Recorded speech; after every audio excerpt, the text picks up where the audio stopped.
kasih waktu nanti. Itu nanti rekapannya di Mas Irfan ya. Nanti Mas Irfan yang langsung share di.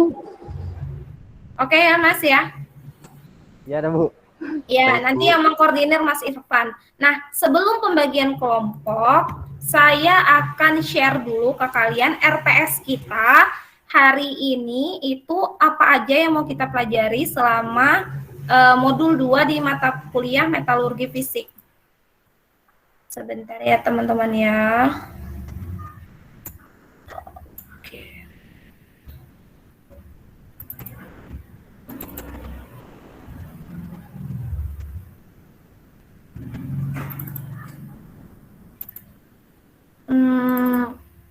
Oke, ini dia.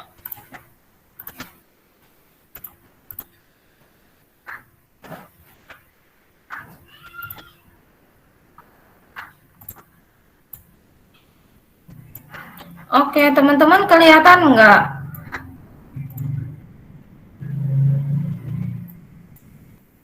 Kelihatan, Bu. Kelihatan, Bu. Oke.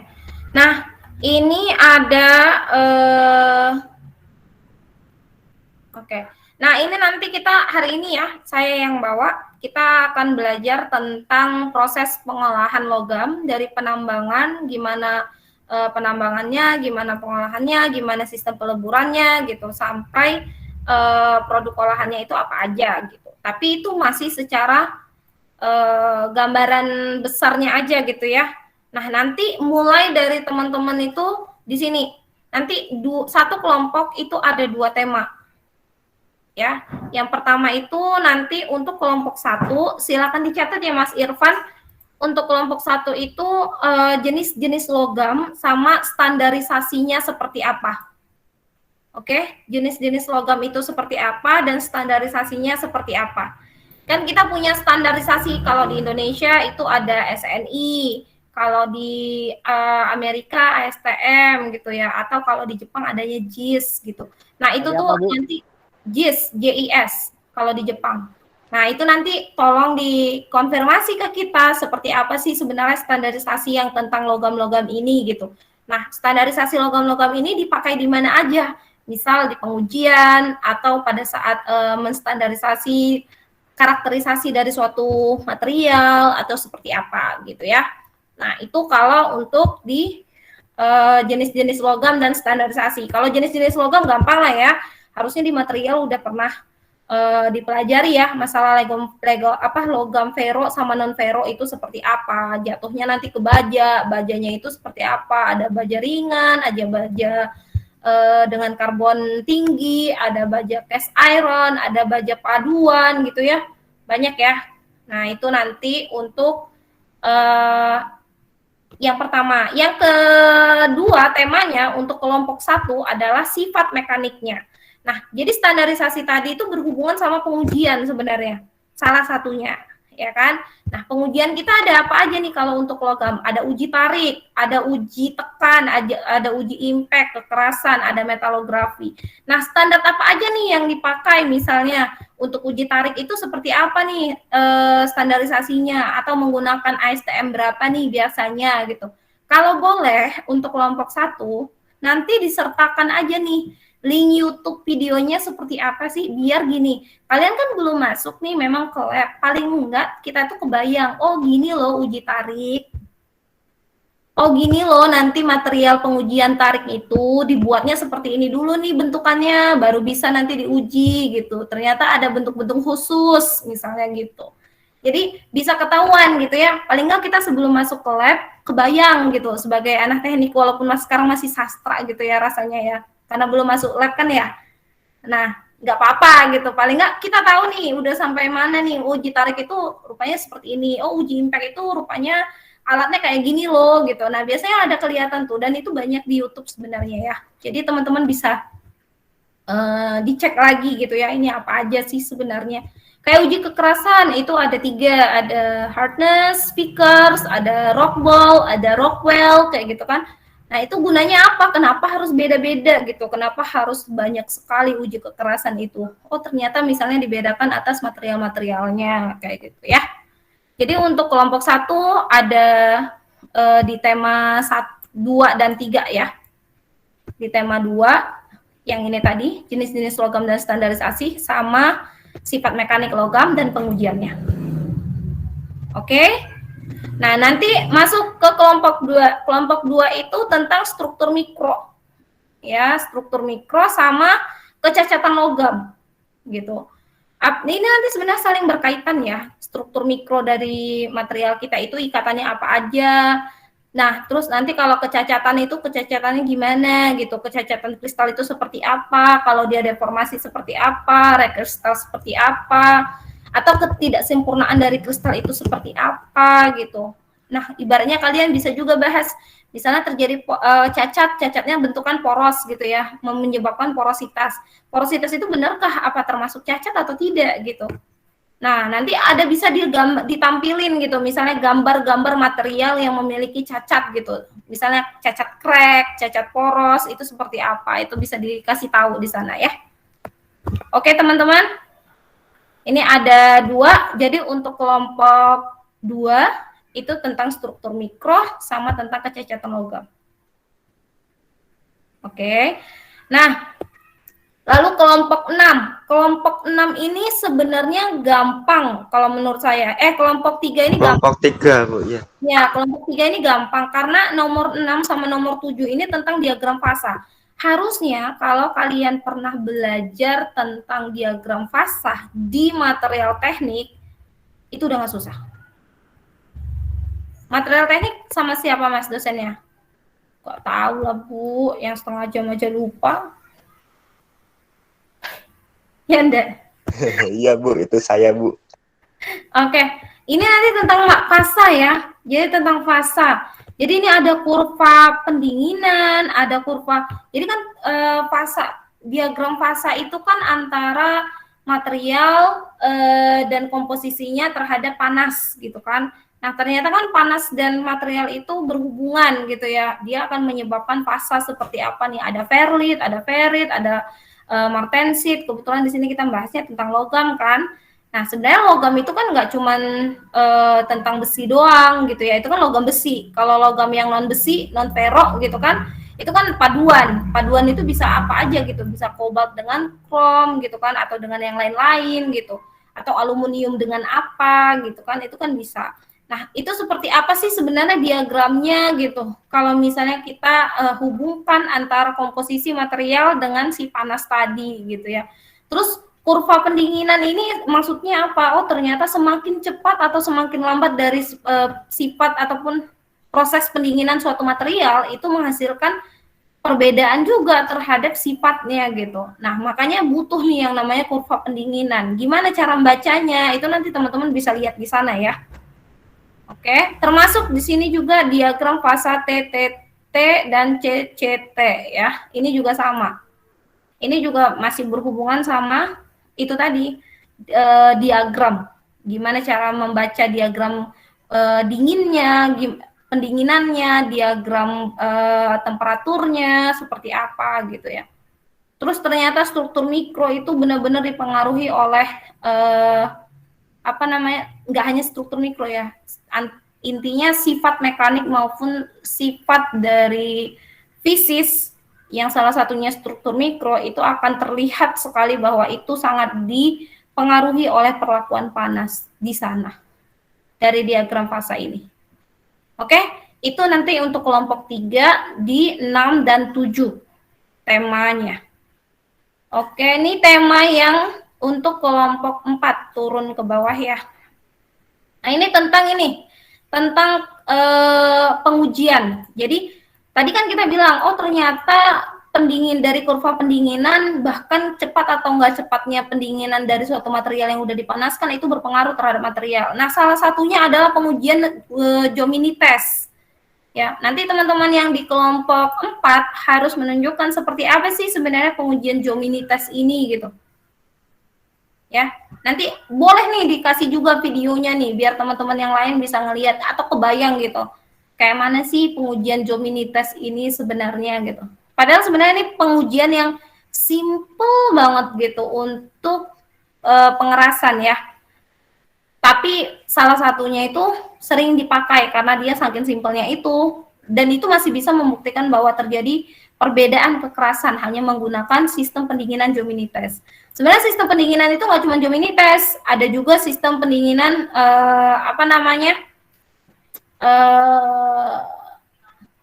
apa sih bilangnya ya, kalau kita yang bilangnya hardeningnya, tapi menggunakan pendinginan langsung, misalnya dengan langsung dari panas dicelup ke air, dari panas dicelup ke oli gitu ya, dengan menggunakan fluida atau dengan menggunakan fluida gas gitu. Nah itu bisa dibandingin tuh nanti sama teman-teman, ini loh kalau menggunakan hardening yang biasa, ini loh dengan menggunakan Jomini-Test gitu, kekurangan sama kelebihannya seperti apa, bisa dibandingin di sana ya.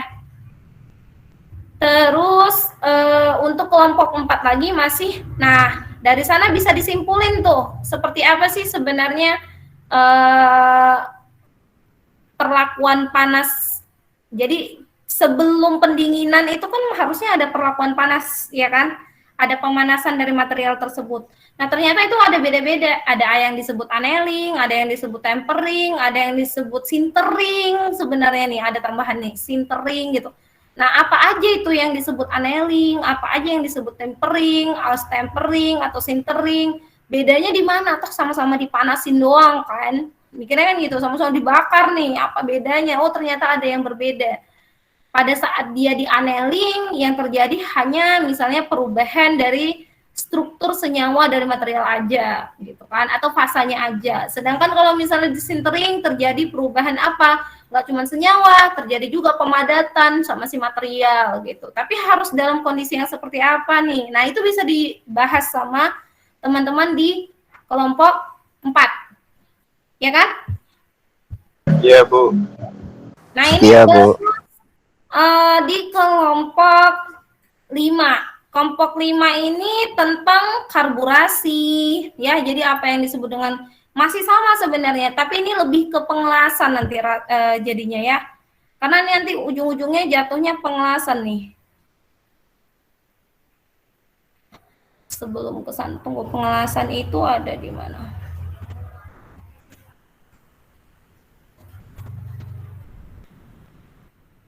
Oh, nggak ada di sini. Ya udah, di sini nggak apa-apa lah. Oke, tadi mana? Nah, ini. Perlakuan karburasi itu seperti apa, nitridasi itu seperti apa, balik lagi flame hardening gitu ya, pemanasan namun pendinginan ini dengan menggunakan panas seperti apa gitu ya. Ini bisa bisa dijelasin sama kelompok 5, termasuk di sini proses pengecoran logam ya. Proses pengecoran logam dan penempaan logam. Karena penempaan ini pun sama pengecoran. Kalau pengecoran jelas ya, namanya dicor gitu. Artinya material kita itu, logam kita itu ataupun paduan kita itu dilelehkan. Berarti membutuhkan panas ya kan. Nah, tapi kalau penempaan juga ternyata ada yang dingin, ada yang panas. Nah, mana yang bisa dibandingkan nih? Mana yang lebih bagus, mana yang biasanya dipakai oleh industri gitu. Mereka menggunakan pemanasan penempaan pada sistem panas gitu ya, atau pada sistem dingin biasanya yang lebih bagus gitu. Nah, kenapa kalaupun memang harus menggunakan pada saat ditempa itu harus dia panas gitu. Dan pada suhu berapa gitu. Karena kan nggak mungkin kalau ditempa meleleh kan, berarti kan dia belum mencapai suhu titik didih gitu. Nah, itu tuh bisa dilihat ya. Dan ini sebenarnya juga banyak ini untuk videonya. Bahkan teman-teman bisa bandingin antara sistem penempaan menggunakan alat modern yang ada, ini ada yang baru masuk nih. Oke, ada yang menggunakan mesin-mesin modern misalnya di luar negeri sana gitu, dengan kita yang ada di Indonesia gitu, atau yang tradisional seperti apa gitu ya. Ini bisa jadi perbandingan nanti di sana kalau teman-teman mau membandingkan pun boleh. Nah, lalu di kelompok 6. Kelompok 6 itu nanti tentang metalurgi serbuk. Ya. Metalurgi serbuk. Jadi nanti metalurgi serbuk itu gimana caranya menjadikan material dari serbuk sampai menjadi logam, sampai menjadi produk.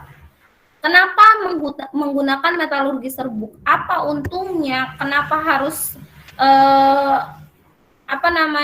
menggunakan metalurgi serbuk ini, padahal ada yang metode beda tidak harus menggunakan metalurgi serbuk gitu. Padahal metalurgi serbuk ini harus menggunakan material-material murni gitu ya, yang harganya lebih mahal. Tapi kenapa masih tetap digunakan metalurgi serbuk ini sistemnya? Nah, itu nanti bisa dibahas ya sama teman-teman ya. Terus termasuk ini penempaan logam, ini bisa lah ditambahin dikit ya sama ini, kalau ke bawahnya mirip sih. Ini antara penempaan logam sama hasil logam. Sebenarnya kalau penempaan logam mungkin nggak usah lagi ya, karena udah ada di atas ya. Kalau yang tadi dia kan menggunakan penempaan, dia hanya menggunakan penempaan aja gitu, tidak menjelaskan penempaan itu menggunakan mesin atau menggunakan apa gitu ya, menggunakan tangan manusia gitu ya, enggak ya. Saya menggunakan tenaga manusia itu kan, ini sebenarnya hanya membandingkan itu aja sebenarnya di 14 ini. Jadi 14 di skip. Jadi nanti kelompok 6 itu cerita metalurgi serbuk sama ini aja, proses pemesinannya seperti apa. Jadi nanti di sini teman-teman tuh bisa menjelaskan tentang ini loh mesin bubut, ini loh mesin milling, ini loh mesin shaper seperti ini loh gitu. Nah, hasilnya nanti jadinya seperti apa gitu, contoh-contohnya seperti apa, digunakan di mesin itu ataupun di dunia teknik mesin itu di mana sih sebenarnya alat-alat ini. Ini penting ya buat kalian ya, masa anak teknik mesin nggak kenal mesin bubut, kan kacau ya. Gitu ya.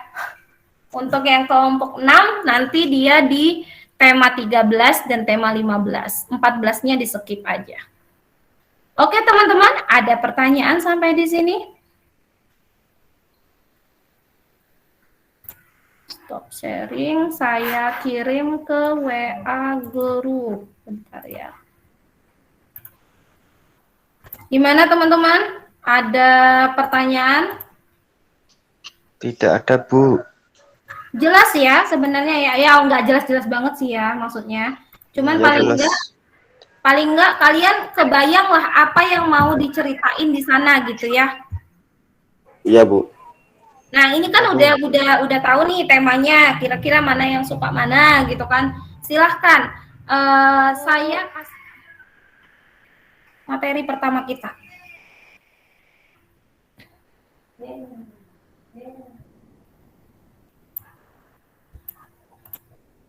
Kelihatan enggak? Kelihatan, Bu.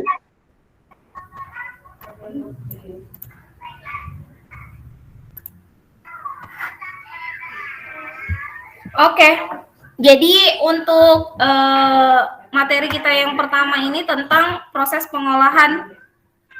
Bentar ya.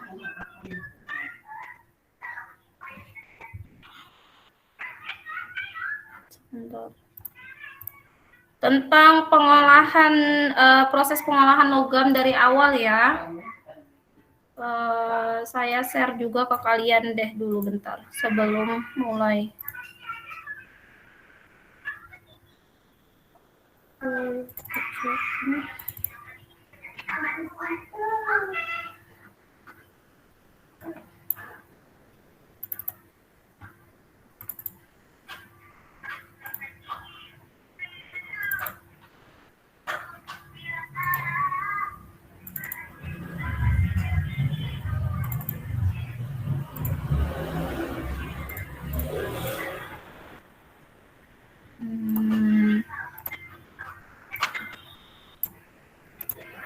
Udah masuk belum?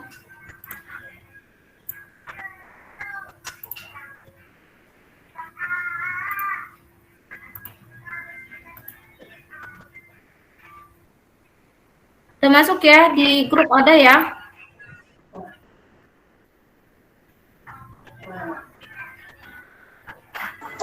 Sudah, Bu. Oke.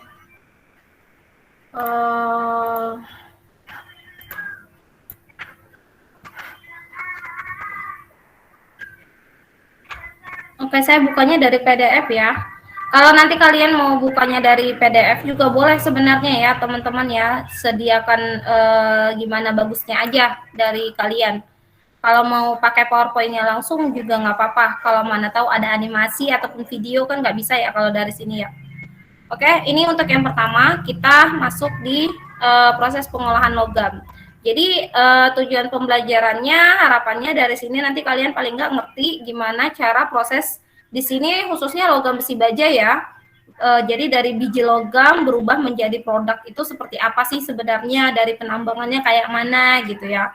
Nah, jadi logam itu material yang dominan paling sering dikerjakan atau digunakan di teknik mesin gitu ya, ataupun teknik sipil gitu ya, karena paling sering dipakai di kehidupan sehari-hari gitu ya teman-teman ya, untuk logam besi. Nah, terutama logam besi baja. Nah, ini nanti mungkin di kelompok 2 ya. Kelompok 2 tadi kan ada tuh klasifikasi dari logam itu ada apa aja ya. Ada logam ferro dan non ferro tadi ya, terutama ya. Jadi itu paduan logam itu ada logam ferro, ada logam non ferro, di mana kalau logam ferro ini intinya adalah logam-logam yang memiliki paduan Fe itu di atas 90%. Bukan paduan ya, komponen Fe itu besi ya teman-teman ya. Fe itu kan apa namanya, lambang unsur dari besi, Fe namanya. Nah, jadi logam ferro itu adalah di mana Fe-nya lebih dari 90%. Nah, sedangkan non ferro adalah logam yang tidak memiliki bahan ataupun unsur dari ferro sama sekali gitu ya, dari besi sama sekali, dari Fe sama sekali gitu. Nah, dari logam ferro ini sendiri ada 2 jenis, ada besi tuang, ada baja. Nah, besi tuang ini adalah di mana lebih dari 2% atau ada yang mengklaim lebih dari 5% itu kondisi karbon yang ada di material tersebut. Oke, sedangkan kalau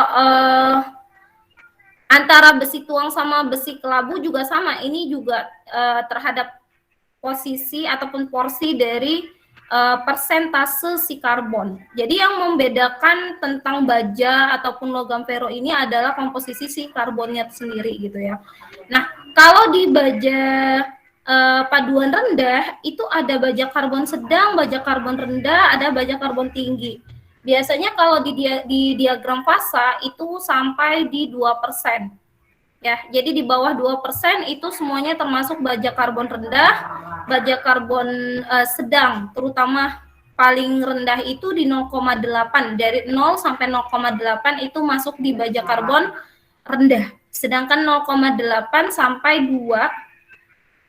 2 itu masih masuk di baja karbon rendah. Gitu. Biasanya baja karbon sedang. Biasanya baja karbon rendah itu masuknya stainless steel. Sedangkan kalau baja karbon sedang itu masuknya udah cast iron ya, terutama kalau udah ke baja tinggi. Nah, ini beda-beda beda-beda penggunaan ataupun sifat-sifat dari materialnya sendiri. Walaupun 90% dari Fe, tapi meskipun beda sedikit persentasenya aja udah memiliki karakterisasi ataupun sifat-sifat dari mekanik dan fisiknya berbeda. Nanti ini kelihatan banget kalau misalnya kita cerita di diagram fasa. Yang tadi yang saya bilang martensit, ferrit, nah itu bakalan kelihatan banget tuh, austenit gitu ya. Penggunaannya juga beda banget. Nah, besi paduan tinggi itu biasanya besi yang sudah dipadu padan dengan material yang lain. Jadi nggak cuma karbon doang. Karbon itu kan komposisinya rendah banget ya sebenarnya, cuma di bawah berapa persen gitu. Kalau baja paduan tinggi ini dia udah biasanya paling cuma sampai di 80 gitu untuk Fe-nya. Sisanya itu bisa ditambahin sama krom, bisa ditambahin pelapis-pelapis yang lain gitu, supaya apa? Supaya dia lebih kuat lagi materialnya gitu ya. Biasanya paling sering sih supaya tidak gampang korosi gitu ya, lebih ulet, yang diharapkan yang seperti itu. lebih tahan, kuat gitu, lebih tangguh gitu. Itu biasanya menggunakan seperti itu atau memerlukan biasanya kalau kita butuh material yang memiliki konduktivitas yang tinggi, biasanya di coating lagi dengan aluminium atau dengan krom, itu udah masuk baja paduan tinggi sebenarnya. Termasuk logam non ferro ini udah jelas pure, tidak ada Fe tadi kan saya bilang. Jadi aluminium, krom, Cu gitu kan, tembaga, nikel, itu semuanya udah jelas masuk logam non ferro. Semua yang tidak berhubungan sama Fe. Oke, nah ini nanti tugas kelompok 2 mungkin lebih seperti selain yang tadi saya sebutkan, boleh disebutkan kembali juga apa sih yang menyebabkan aplikasi dari tiap-tiap ini bisa berbeda gitu ya. Nah, jadi aplikasinya itu apa aja, terus kenapa bisa untuk, ibaratnya kenapa besi tuang nggak bisa dipakai untuk apa namanya, di kesehatan gitu, di dunia ataupun di alat-alat kesehatan itu nggak mungkin pakai besi tuang gitu. Kenapa? Alasannya apa gitu. Nah, itu nanti bisa kali ya dijabarin sama teman-teman di kelompok 2. Nah, terus gimana sih pertama gitu, kita harus bisa mengambil besi itu gitu ya, dari besi itu kan adanya di tanah, di bumi ya, di dalam dasar bumi gitu ya. Nah, itu tuh sistemnya tuh ditambang. Ditambang itu malah ada 2 cara, ada tambang terbuka, ada tambang tertutup. Nah, tambang terbuka, tambang tertutup itu intinya kalau misalnya kita mau, kalau kalian ada nggak di sini yang rumahnya atau di kampungnya penambangan? Ada yang punya nggak? Ada yang tahu nggak? Ada nggak? Atau orang kota semua kita di sini? Ada nggak?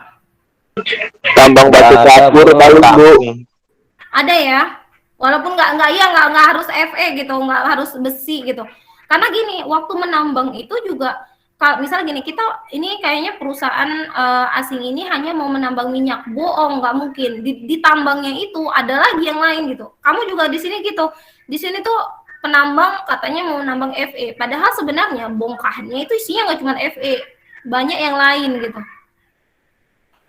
Oke, nah tapi jenis penambangan sendiri ada 2, ada terbuka dan tertutup. Biasanya kalau misalnya yang terbuka itu artinya dia tidak membuat terowongan. Dia nggak membuat terowongan bawah tanah. Dia mengeruk, paling sering itu sih di pegunungan ya, di bukit-bukit. Kayak ini ya Bu, ya PT Pama itu Bu ya. Iya, tapi kalau misalnya penambangan tertutup, biasanya dia nggak bikin terowongan lagi untuk mengambil. Biasanya ini kalau emas atau minyak, penambangan minyak itu mereka bikin terowongan tuh, gitu. Nah, itu penambangan tertutup. Oke. Nah, pengolahan untuk besi ya, terutama besi gitu, bebatuan itu biasanya mereka ngambil batunya, habis itu dihancurkan, ngambil batu. Jadi diambil bongkahan batu itu, terus di crush, dihancurkan sampai dia 5 mm loh, Mas, kecil ya. Jadi dari yang segabu-gabu batu gede-gede gitu, itu kita hancurin. Nah, terus dari sana kita memisahkan pengotor ini, artinya apapun unsur selain dari si Fe. Kalau memang kita mau Fe gitu ya. Ini kan kita di sini ceritanya pakai Fe. Nah, kebetulan Fe ini memiliki sifat dari magnetik yang kuat. Dia kan termasuk memiliki material yang memiliki sifat magnetik, benar ya? Sifat magnetnya ada gitu. Nah, sehingga pada saat pemisahan itu biasanya ditahan oleh si magnetik.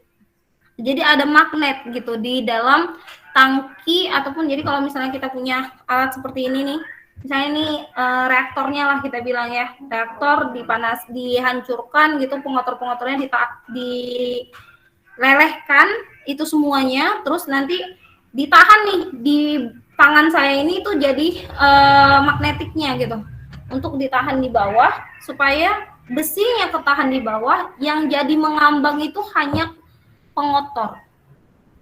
Nah, rushnya itu yang dibuang gitu. Nah, setelah itu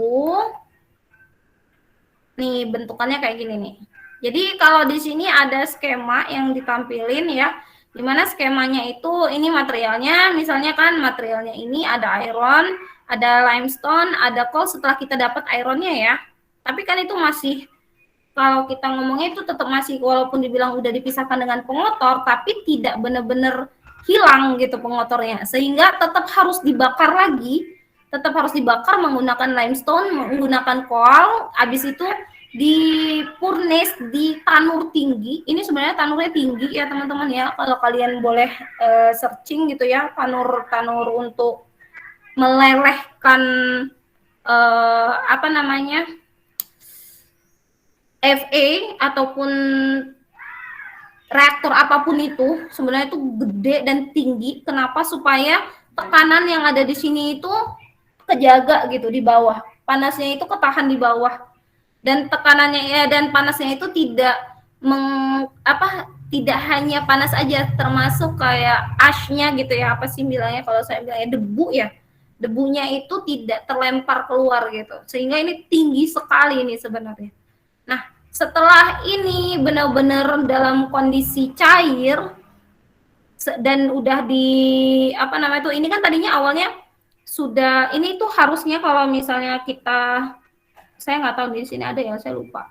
Itu tuh skema tanurnya itu tuh ada lagi tuh cerobong untuk mengambil asnya itu ataupun serbuk-serbuk yang berterbangan yang dia kalau dibakar terbang gitu ya. Itu ditarik sama penghisap. Nanti yang di sini sisa lagi kan, berarti kan udah tambah bersih lagi gitu. Ini tuh benar-benar feritnya. Tapi meskipun ferit, tapi dia harus dimurnikan gitu. Karena kan namanya pembakaran ada karbon dong. Sedangkan kita tadi kan kalau kita lihat skema yang di sini di atas, semakin banyak karbon itu semakin jelek, bener ya? Kita nggak butuh yang terlalu banyak karbon gitu. Sedangkan kalau kita bakar, jelas kita menghasilkan karbon. Nah, untuk menghilangkan si karbon ini, kita adakanlah dia pemurnian. Gitu. Nah, ada dua cara pemurnian. Yang pertama BOF, yang kedua itu EAF. Kalau EAF ini tuh kayak di elektrolisa. Tahu nggak di elektrolisa? Kayak direduksi sama dioksidasi gitu. Nah, itu tuh skema ini tuh yang bikin dia jadinya oksidasinya itu mengangkat, reduksi dan oksidasinya itu mengangkat si kotorannya itu karbon. Nah, di sini kita bilang karbonnya itu mengikat si O-nya dengan mengikat si karbon ke O tadi waktu proses oksidasi gitu ya. Cuman ini tuh prosesnya mahal. Prosesnya ini mahal. Nah, terus humid. Paling sering dipakai itu adalah BOF, Basic Oxygen Furnace. Di mana di sini tuh kita hanya menyemprotkan oksigen sebanyak mungkin. Ya, tapi oksigen juga mahal kan. Tapi ya paling nggak dia lebih simple gitu. Dia hanya menyemprotkan oksigen sehingga karbon yang ada di sini dia terikat dengan oksigen tadi gitu. Secara langsung gitu jadinya. Tidak harus pakai reduksi dan oksidasi tadi sistemnya. Nah, jadi di sini hanya disemprotkan saja terus nanti dia langsung ada pengikatan gitu untuk si karbon. Nah, yang paling sering dipakai di industri itu yang BOF ini. Gitu ya. Nanti ada di bawahnya deh. Nah, habis itu nanti setelah selesai dari pemurnian baru diadakan pencetakan gitu. Nah, pencetakan ini sendiri kan banyak tuh tadi kayak saya bilang udah dicetak, ditempa, di grill lagi mungkin gitu kan, di rolling. Nah, di sini ada di rolling gitu. Nah, ini ada di roll, dia pakai hot plate atau di roll, hasilnya nanti akan seperti ini nanti sampai akhirnya bisa dipakai gitu ya. Ini jadi produknya gitu. Nah, ini tadi ya. Jadi awalnya tadi setelah dibakar kita punya besi, setelah setelah kita punya besi tadi, besi yang sudah dibersihkan dari pengotornya, kita punya biji besi murni ngomongnya, tapi kan walaupun itu biji besi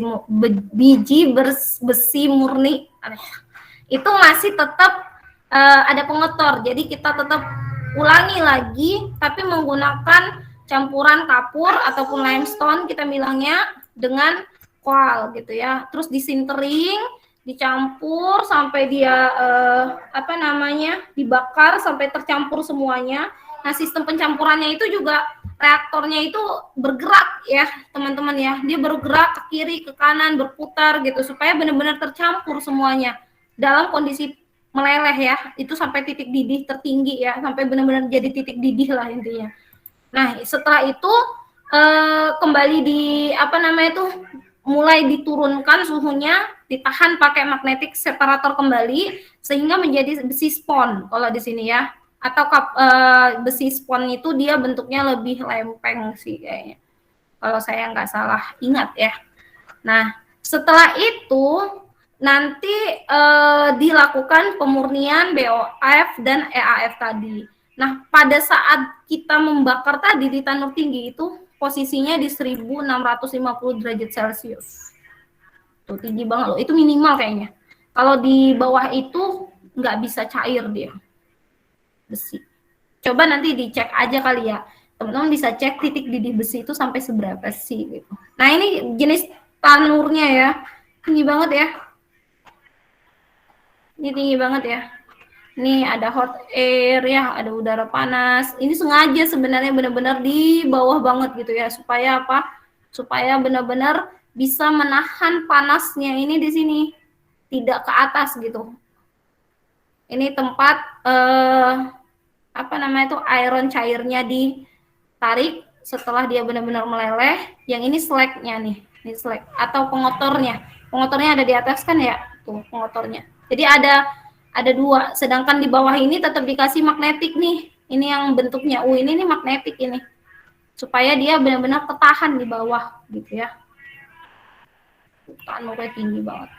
Nah, ini proses BOF tadi yang saya bilang benar-benar hanya cuman sekedar masukin oksigen doang ke dalam supaya dia CO-nya karbonnya ikat sama oksigen tersebut gitu, sehingga yang di dalam sini jadinya bersih, cuman Fe doang.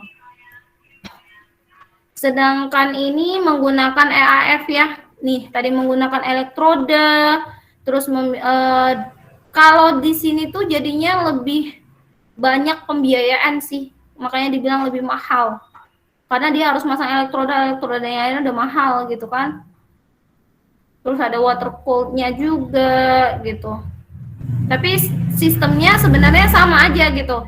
Pada saat dia sudah di sini bersih, terus nanti ada cerobong ya, ataupun kalau di sini bilangnya partikel tavolnya untuk memasukkan ini tempat tempat besi yang sudah murni ada di sini gitu ya, ditampung gitu. Nah, terus ini produk baja. Jadi ada baja tube, biasanya dia bentuknya lembaran baja tipis dan well tube. Kalau menggunakan pengasaman, ini nanti di teman-teman kelompok 6 kali ya. Kalau pengasaman nanti bentuknya biasanya mereka menghasilkan peak ataupun oil coil gitu. Terus kalau menggunakan sistem pengerolan dingin gitu, permesinannya nanti hasilnya baja gulungan, lembaran canai dingin. Kalau menggunakan sistem pengerolan panas, biasanya menghasilkan bar baja gitu ya, ataupun rods. Nah, paling nanti di kelompok 6 bisa nih dijelasin lagi, apa sih sebenarnya gunanya gitu. Kenapa harus yang untuk besi di bawah tanah, yang untuk besi di bawah tanah yang untuk Pertamina ataupun untuk air. Nah, itu menggunakan pengasaman sistem pembuatannya. Apa sih gunanya gitu? Kenapa nggak pakai pengerolan panas aja gitu? Apa yang diinginkan makanya sampai menggunakan pengasaman? Oh, ternyata kalau misalnya kita menggunakan produk dengan hasil permesinan menggunakan sistem pengasaman ada di dalamnya, maka nanti material kita, baja besi kita itu lebih tahan korosi gitu. Misalnya begitu. Misal ya, saya bilang. Atau jadinya lebih tidak gampang pecah atau tidak lebih gampang crack karena lebih rentan kalau di dalam tanah. Nah, itu kan bisa alasan apa aja gitu. Nah, itu teman-teman nanti bisa dijelaskan ke kita supaya kelihatan nih, walaupun jadi metode yang berbeda-beda itu sebenarnya memiliki tujuan yang beda-beda juga gitu. Oke, teman-teman ya. Nah, sampai sini ada pertanyaan? Ada?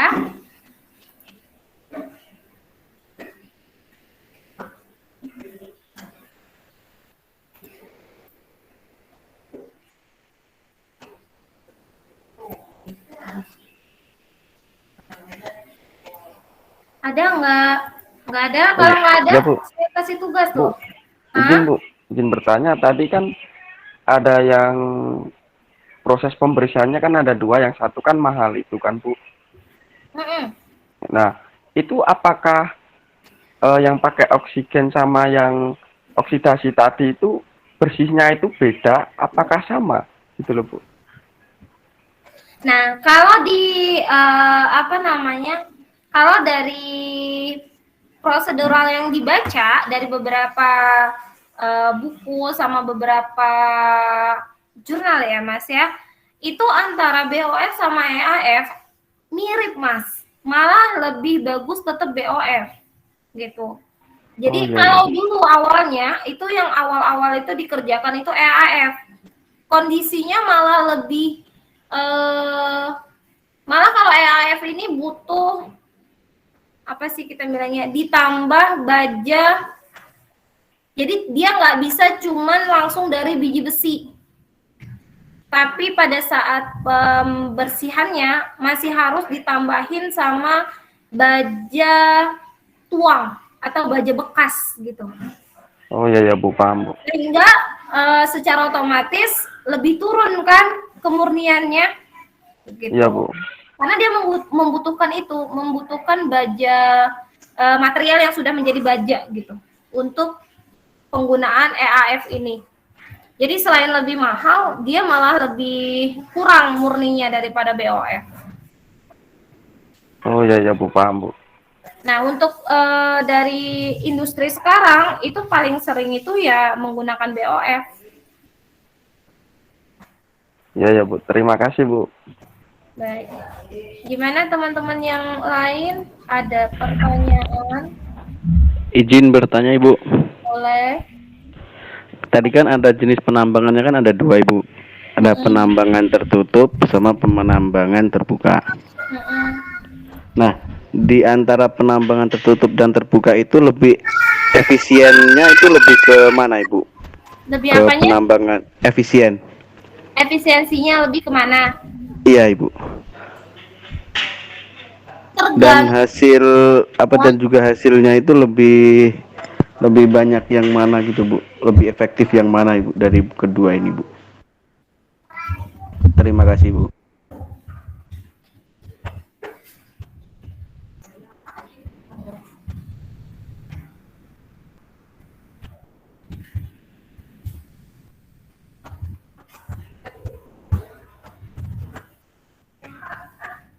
Oke, jadi kalau cerita penambangan apa namanya, penambangan secara umum, mana yang lebih banyak dipakai terbuka atau tertutup, itu tergantung apa yang mau ditambang dulu nih, gitu loh.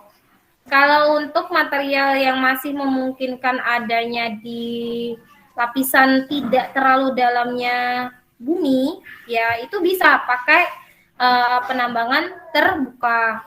Tapi kalau misalnya dia sudah sampai ke misal nih kayak Freeport, mau nggak mau kan mereka bikin ini kan terowongan kan, Freeport itu kan Freeport itu kan dia nambangnya udah ke mana-mana kan, makanya sampai mereka bisa dapetin banyak material gitu kan, makanya mereka karena mereka menggunakan penambangan tertutup juga gitu, malah penambangannya bukan cuma tertutup, dari terbuka sampai tertutup gitu loh. Nah itu kalau misalnya kalau kita cerita penambangan secara umum. Tapi kalau untuk penambangan biji besi sendiri, biji besi itu dia tidak terlalu dalam, Mas. Tidak terlalu jauh, di permukaan pun banyak. Gitu. Di permukaan pun banyak.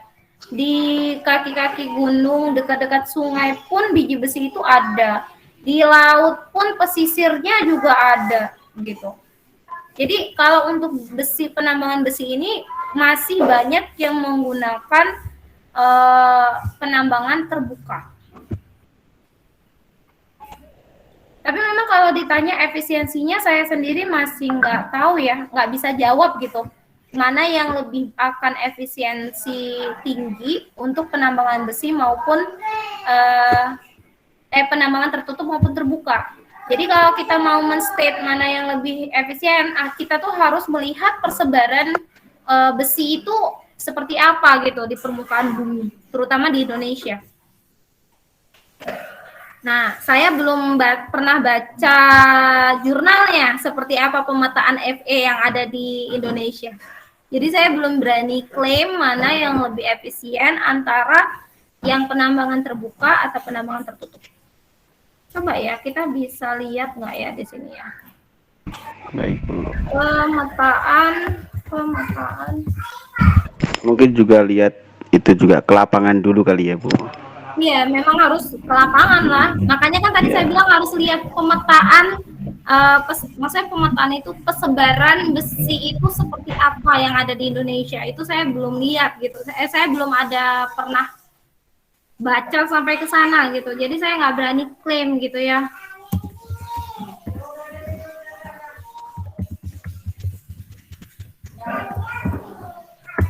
Karena kalau mau bikin tambang itu kan nggak gampang ya teman-teman ya. Selain cerita AMDAL, itu kita harus bikin pemetaan ininya dulu, struktur buminya juga gitu. Saya nggak tahu kalau ada yang beberapa mungkin gampang sekali bikin. Itu kan ingat nggak yang terjadi kebocoran terakhir jadinya? Itu apa ya, saya lupa ya, yang masih ingat nggak teman-teman, yang dia sampai semen ya kalau nggak salah ya, sampai keluar nggak berhenti jadi ini Lumpur Lapindo. lumpur. Nah itu kan sebenarnya penambangan, tadinya mau bikin penambangan tapi jadinya begitu gitu.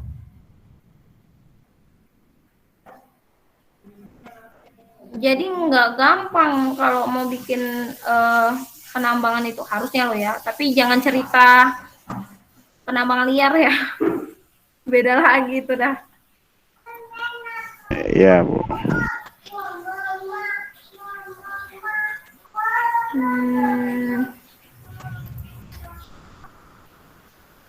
Coba ya, bisa kelihatan nggak ya di sini?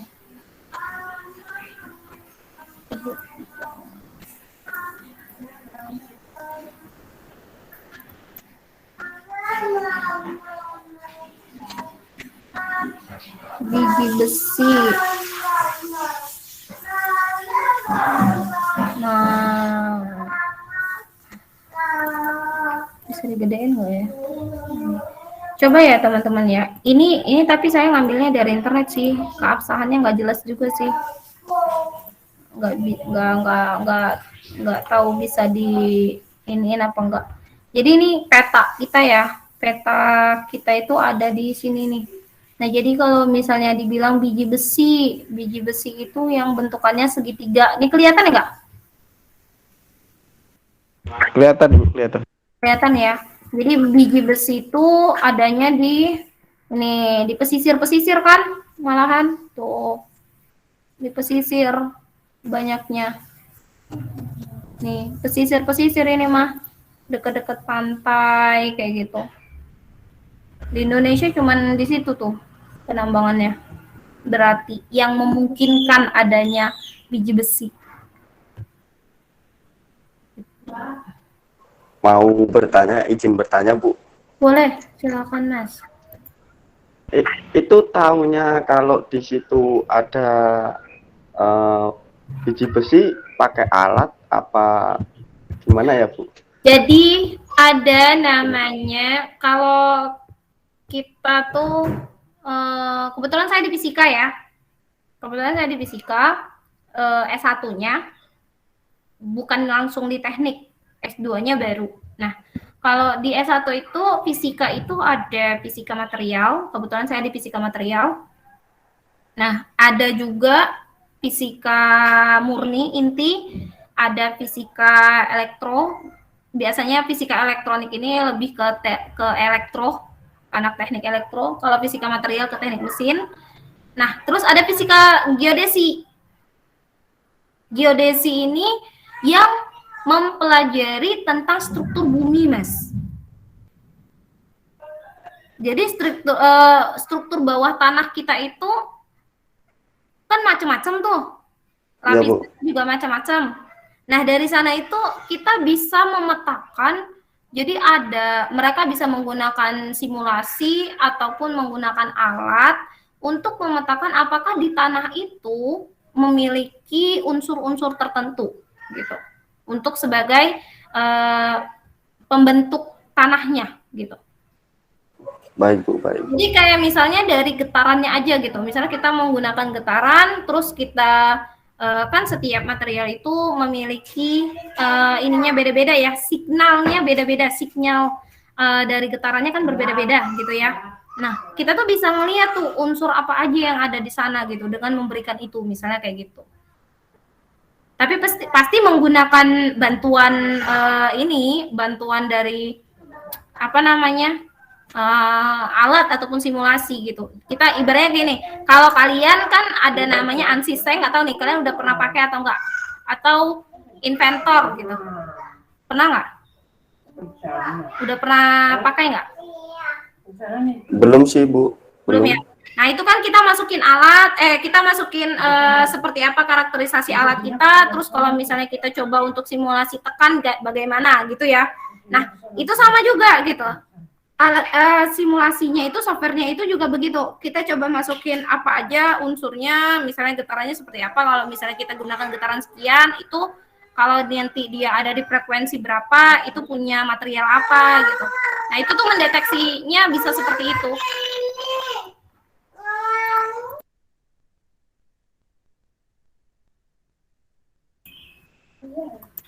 Gitu ya, teman-teman ya.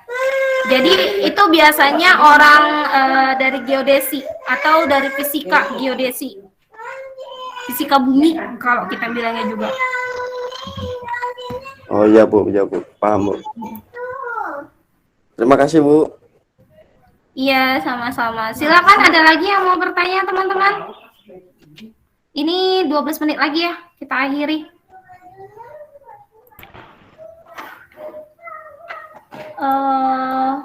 Udah, Bu. Coba ya. Mau izin, mau sholat maghrib dulu, Bu. Boleh? Oh, sudah azan di sana, Mas? Iya, Bu, udah aja Udah, dulu. Bu.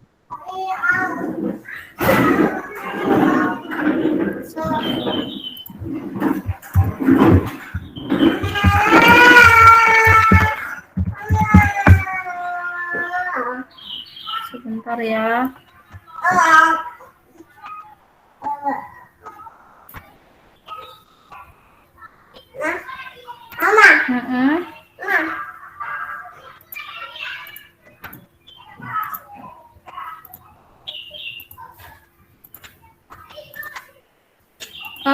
Teman-teman, biar saya nggak lupa juga, terutama karena Aryo tadi baru datang, silakan chat namanya dan NIM-nya di chat masing-masing ya. Baik, Bu. Baik, Bu. Yang belum pesan ya, Bu ya? Sudah, Mas, tapi nanti saya cek lagi, Mas.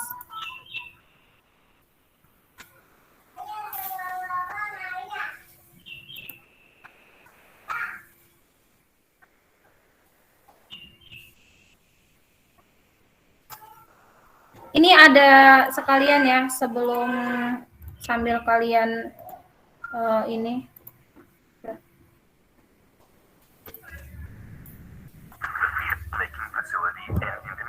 Kedengaran nggak suaranya, Mas? Kedengeran Bu, bahasa Inggris tapi Bu. Iya, sabar ya Mas ya. and stored in a specified storage hopper.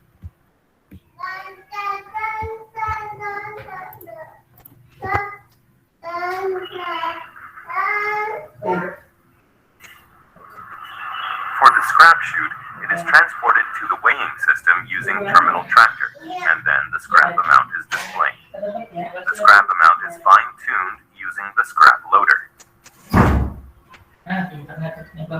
Ya masih bener banget. After the transportation, the scrap chute will be lifted by the hot metal handling crane and transported to the converter charging position for scrap charging. Here, the charging side door of the clean house will be opened. The converter will be tilted 40 degrees towards the charging side to level with the scrap chute and stopped. The hot metal handling crane moved towards the converter, and the scrap chute is inserted into the converter. By signal, the auxiliary hook holding the back of the scrap chute is hoisted. At the same time, the converter tilting speed is adjusted to charge the scrap into the converter. After scrap charging is completed, the auxiliary hook is lowered, and the scrap chute is withdrawn slowly from the inside of the converter. After the withdrawal of the scrap chute is checked, the converter is tilted to the tapping side at 30 degrees. And after one cycle of tilting to the charging side, the converter stands by. Ini tadi yang saya bilang, kalau dia bakalan bergerak terus ya. For the hot metal charging. Nah kalau dipikir-pikir ini tanurnya udah nggak tanur tinggi ya, malahan dia pakainya tanur yang model BOF langsung ya, yang untuk BOF. After scrap charging, the hot metal is charged into the converter, which is in standby position.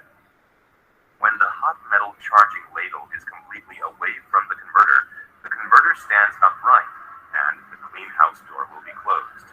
To suppress the dust within the charging ladle, the hot metal charging ladle is tilted and moved to the mist spray installed at the left door. Water and compressed air will be sprayed to the ladle through the nozzles.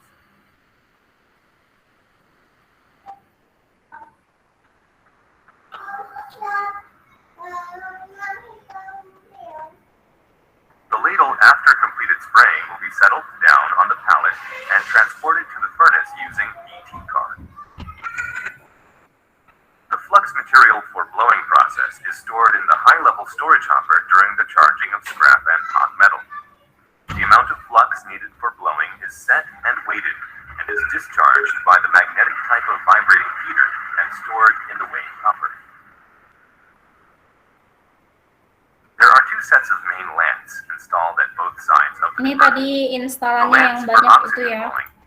Saya percepat aja. Nitrogen for sealing will be sprayed through the nozzles in the flux chute, landstone, and sublandstone. Ini ya.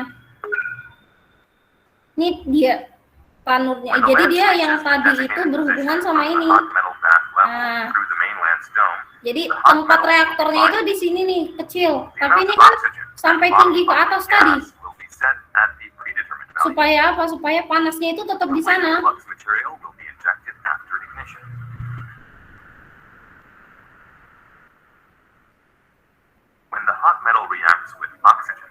Nah, ini dikasih oksigen. And the molten metal temperature will increase. Carbon will be released in the gas form, and mangan and phosphorus will react with the flux. Ini sistemnya BOF ya, teman-teman ya. Skirt is at 1,000 millimeters over the converter mouth before blowing, and descends by 100 millimeters during the early blowing process. When slopping or spitting occurs during blowing, skirt will be opened and closed repeatedly during operation. ID fan will also operate corresponding to the change in skirt position. Keren banget ya kalau beneran di Indonesia bisa begini ya. Saya nggak yakin deh. The cooling stack over the hood located Nih, at the top cooling of stack the ini sampai segini. radiation heat and consists of membrane tube for cooling. Ada ya di Indonesia ya? Off gas temperature at the converter mouth during blowing is approximately 100 degrees Celsius, which is cooled down after passing through the hood and cooling stack. Boleh nanti kirim linknya YouTube-nya Bu. Cooling stack will generate steam using sublands at 80% of blowing from the mountain. Nih, karena udah mau ini dipercepat aja lah ya. Forward to disassemble the program. Nanti bisa lihat sendiri lah ya, tapi Ya, yang Bu, jelas saya nanti kirim punya link. bahasa Inggris. Saya nggak punya bahasa Indonesia. Ya. Tuh. Ya, Bu. Ya, Bu. Iya, Bu. Mahasiswa kan juga bisa bahasa Inggris ini, Bu. Yes. Senang sekali saya dengarnya, Mas. Ya Allah. Tuh ya. Jadi nanti Sunda juga bisa. jangan dong bahasa Sunda. Until 75 degrees at high speed and checked whether steel came out from the tapping hole. From 75 Saya degrees kirim to ke 90 to 100 grup. degrees, the converter is tilted slowly while checking whether the slag overspilled through the converter mouth. The teaming ladle transfer car also moved slowly according to the tilting angle of the converter. When 1/3 of the teaming ladle is filled with the steel, the feeder of the relay hopper is operated, and ferroalloy is injected to adjust the composition of the steel and also for deoxidation process. Dart is selected at the dart storage and mounted to the arm before tapping. When 4/5 of the ladle is filled with steel after tapping, dart will be injected into the converter vessel. After all of the steel is tapped, due to Agak the lambat ya, Mas. difference in Nanti the aja gravity of the saya steel and the langsung slag, share ya. the dart will stop the slag from Baik, flowing Bu. Oke. The slag stopper installed at the trunnion ring at the Nah, tapping ini side. tadi The slag gas will stoppernya get ya. out and cooled down for removing the remaining slag inside the converter. Nah, ini sampai di After the akhir. slag poured into the slag pot transfer Nah, car. ini waktu dia ngambil When the slag slagnya. is expected to overspill the slag pot, slag stabilizer is injected, or the slag foaming stabilizer is operated to Grup stabilize the kita slag. yang material.